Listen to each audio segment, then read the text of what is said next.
choice.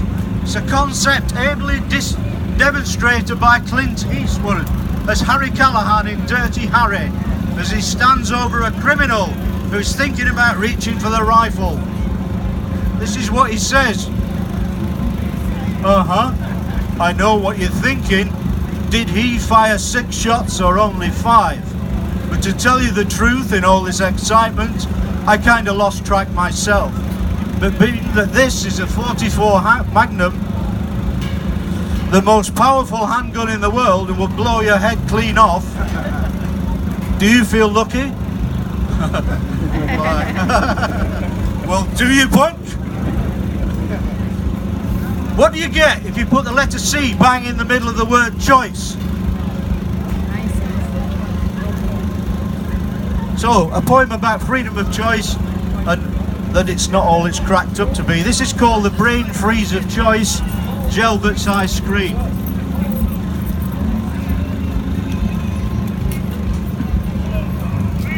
The sigh of relief at winter's end is a given in temperate climes as we keenly count the harbingers, ones that signify sunnier times. The confirmation that winter's done is a story the flowers foretell, but long before the May horns are blown, there's one marker we all know so well. No cuckoo this with its trademark song, no rhododendron's peerless display, no bluebells swathe or gambling lambs. It's not a pastoral scene per se. If nightingales sang in Regent Square, my heart couldn't feel any gladder. Gelbert's ice cream shop is open, but it's harder to spot than an adder. The shop itself does its best to hide, pays no homage to bygone summers, or decks itself out in candy stripes. It sort of resembles a plumber's. So if tourists can't find it, well, tough list for them means it leaves us with more. The only thing that we can't disguise is the queue coming out of the door. And what of the product itself then? Essentially vanilla ice cream, which seems to be doing quite nicely without need of a marketing team. Ad men from Madison Avenue would die frothing from their glassy towers, perplexed by Gelbert's achievements without need of their well-paid man-hours. No expense is spent on the signage, low overheads reflecting the price. A steady hand with a black marker on recycled cardboard will suffice. No adverts, no website, no Facebook, a nod's as good as a wink, nudge, nudge. Everything's left to the word of mouth, and the mouth is the ultimate judge. No choice other than how much you want. It's the only decision to make. Yes, you can add the odd extra like a dollop of cream or a flake. It's a lesson in understatement, constant as the firmament twinkles. The burden of choice removed for all. They don't even offer you sprinkles. Let me take you to another place where every flavour is at hand. You've got the freedom of choice you're craving, but indecisiveness takes command. Your mind does its best to decide from a million flavours of ices. The upshot is that you find yourself in a state of choice paralysis. So Buridan's hungry donkey placed equally between 2 bales of grass starves because he can't make up his mind. How could a donkey be such an ass? Maybe that Henry Ford knew something when he produced those first Model Ts.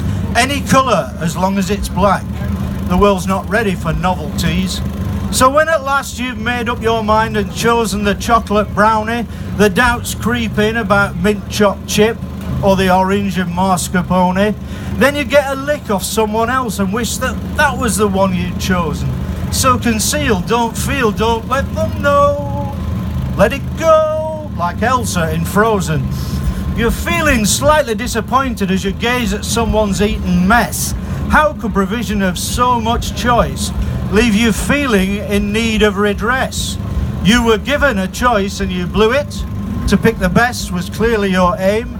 If failure is of your own making, then you have nobody else to blame. We research and review everything to maximize our experience, but expectations are so built up that we're left with bored indifference. It seems it was all so much better before our world was categorized. We still had the opportunity to find ourselves pleasantly surprised. Let's all embrace spontaneity. It may give cause for celebration. Perhaps the secret to happiness is to lower our expectations. So when tourists spy a queue that snakes out from an unremarkable shop, curiosity piqued so much so that it brings them to an unplanned stop. This must be something special, they say. What on earth could be the attraction? They're in, they're out, no need to do more than complete a simple transaction. Retasting their childhood memories, they bask in that glow of nostalgia, where the only downside might just be that ice cream brain freeze neuralgia. Hooray for the wonder of Gelbert's, Cornwall's finest ice cream, I would bet. No one goes away disappointed, expectations having all been met. Oh no. But for me, the secret of their success comes from not pursuing more lines. Imagine how long that queue would be if we all had to make up our minds. Thank you.